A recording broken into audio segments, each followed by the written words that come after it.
ನಾಡಿನ ಸಮಸ್ತ ಅನ್ನದಾತ ಬಂಧುಗಳಿಗೆ ಶರಣೆಂದು ಬಂಧುಗಳೇ, ಬರುವ 10ನೇ ತಾರೀಕು ರಾಯಬಾಗ್ ತಾಲೂಕಿನ ಹಾರುಗೇರಿ ಕ್ರಾಸ್ನಲ್ಲಿ ರೈತ ಸಂಘದ ರಾಜ್ಯಾಧ್ಯಕ್ಷರಾಗಿರ್ತಕ್ಕಂಥ ಚುನಪ್ಪ ಪೂಜಾರಿ ಅವರ ನೇತೃತ್ವದಲ್ಲಿ ಕನಿಷ್ಠ 10,000 ರೈತರನ್ನ ಕೂಡಿಸಿ ಬೃಹತ್ ಪ್ರಮಾಣದ ಹೋರಾಟವನ್ನು ಹಮ್ಮಿಕೊಳ್ಳಲಾಗಿದೆ. ಕಾರಣ ಅಂತಂದ್ರೆ ಉತ್ತರ ಕರ್ನಾಟಕದ ಎಲ್ಲ ಫ್ಯಾಕ್ಟರಿಗಳಲ್ಲೂ, ಅದರಲ್ಲೂ ಬೆಳಗಾಂ ಜಿಲ್ಲೆ ಇರತಕ್ಕಂಥ ಎಲ್ಲ ಕಾರ್ಖಾನೆಗಳ ದರ ನಿಗದಿಯನ್ನ ರೈತ ಸಂಘದ ಪ್ರಮುಖರು ನಿರ್ಧಾರವನ್ನು ಮಾಡ್ತಾ ಇದ್ದಾರೆ.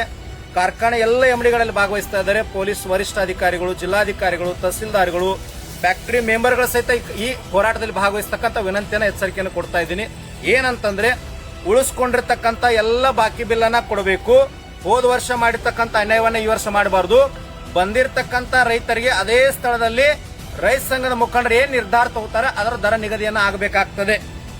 ಅಕಸ್ಮಾತ್ ಆಗಿ ದರ ನಿಗದಿಯನ್ನ ಮಾಡದೆ ಫ್ಯಾಕ್ಟರಿಯನ್ನ ಚಾಲೂ ಮಾಡಿದ್ರೆ ಪ್ರತಿ ಫ್ಯಾಕ್ಟರಿಯ ಮುಂದೆ 2,000 ರೈತರು ಬೃಹತ್ ಪ್ರಮಾಣದ ಪ್ರತಿಭಟನೆಯನ್ನ ಮಾಡಿ ಯಾವುದೇ ಕಾರಣಕ್ಕೂ ಫ್ಯಾಕ್ಟರಿಯನ್ನ ಚಾಲೂ ಮಾಡಿಕೊಡೋದಿಲ್ಲ. ಬಿಜೆಪಿ, ಕಾಂಗ್ರೆಸ್, ಜೆಡಿಎಸ್ ಮತ್ಯಾವುದು ಹೋರಾಟ ಅಲ್ಲ. ಪಕ್ಷಾತೀತವಾಗಿ ಬೆಳಗಾವಿ ಜಿಲ್ಲೆ ಇರತಕ್ಕಂಥ 1 ಟನ್ನಿನಿಂದ 1,000 ಲಕ್ಷ ತನಕ ಬೆಳೀತಕ್ಕಂಥ ಪ್ರತಿಯೊಬ್ಬ ರೈತರು ಕೂಡ ಪಕ್ಷಾತೀತವಾಗಿ ಇದರಲ್ಲಿ ಭಾಗವಹಿಸಿ ನಿಮ್ಮ ಕಬ್ಬಿನ ಬೆಲೆಯನ್ನ ನೀವು ಪಡೆದುಕೊಳ್ಳಬೇಕು. ಉಗ್ರವಾಗಿರ್ತಕ್ಕಂಥ ಪ್ರತಿಭಟನೆ ಇದೆ. ಕಾನೂನು ಪ್ರಕಾರ ಏನಾದರೂ ತೊಂದರೆ ಆದರೂ ಸಹಿತ ಪೊಲೀಸ್ ಅಧಿಕಾರಿಗಳು ನೇರ ಕಾರಣ ಆಗ್ತಾರೆ. ಯಾಕಂದ್ರೆ ನಾವು ಮೊದಲೇ ಮುನ್ನೆಚ್ಚರಿಕೆಯನ್ನು ಕೊಡ್ತಾ ಇದ್ದೀವಿ. 10,000 ಜನ ಸೇರ್ತಾ ಇದ್ದಾರೆ. 2-3 ಗಂಟೆಗಳಲ್ಲಿ ಎಲ್ಲಾ ಫ್ಯಾಕ್ಟರಿ ಎಂಡಿಗಳು, ಅಧಿಕಾರಿಗಳು ಬಂದು ದರ ನಿಗದಿ ಆಗಬೇಕು. ಆಗದೆ ಇದ್ರೆ ಮುಂದಿನ ದಿನಮಾನಗಳಲ್ಲಿ ಈ ಪ್ರತಿಭಟನೆ ಬೇರೆ ಕಾವನ್ನ ಪಡ್ಕೊಳ್ತದೆ ಅಂತೇಳಿ ಈ ಮೂಲಕ ನಾನು ಎಚ್ಚರಿಕೆಯನ್ನು ಕೊಡ್ತೀನಿ. ನಮಸ್ಕಾರ.